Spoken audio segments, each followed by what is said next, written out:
ஒரு ஊரில் கலவரம் என்றால் உடனே தந்தி கொடுத்தால் ஓடோடி செல்பவன் நானாக மட்டுமே இருந்தேன். உனக்கு நீ அனாதியா எத்தியமா நிக்க கூடாதுங்கிறதுக்காகத்தான் இந்த ஜிகாத் அமைப்பை ஏற்படுத்தினேன் ஒழிய இந்த சீட்டு பொறுக்கிறதுக்கா. அதுக்கு உங்ககிட்ட தான் நான் வரணுமா?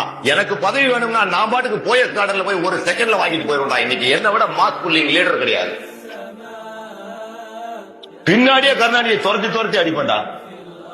ஆனா உனக்காக நான் உருகிக் கொண்டிருக்கிறேன். நீ திருந்துவாய் என்பதற்காக அல்ல.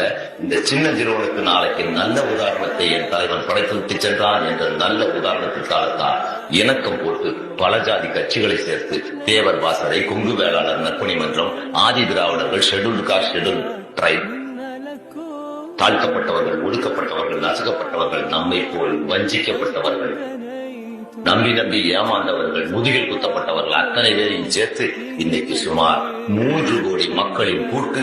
இந்த கூட்டு 3 கோடி மக்களின் கூட்டு.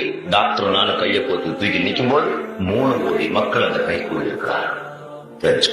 இனி எவனால் துள்ளனா ஒரு வன்னியனுக்கு உரிமைக்கும் உடமைக்கும் போர் என்றால் முதலில் எங்கள் பிணங்களின் முஸ்லிம்களின் பிணங்களின் மீதுதான் ஏற்படும் என்று தெரியப்படுத்திக் கொள்கிறேன். அதுபோல் ஒரு முஸ்லிம்களின் உயிருக்கும் உடமைக்கும் ஆபத்து என்றால் இவர்களுடைய கட்சி தலைவர்கள் என்னை போல் உறுதிமொழிவோடு இருக்கிறார்கள். விரைவில் நாங்கள் ரத்த கையெழுத்திடப் போகிறோம். ஷெட்யூல் காஸ்ட் அவர்கள், நாங்கள், வன்னியர்கள், கவுண்டர்கள். அப்புறம் பாப்பானுக்கு இடம் இல்லாம போச்சு.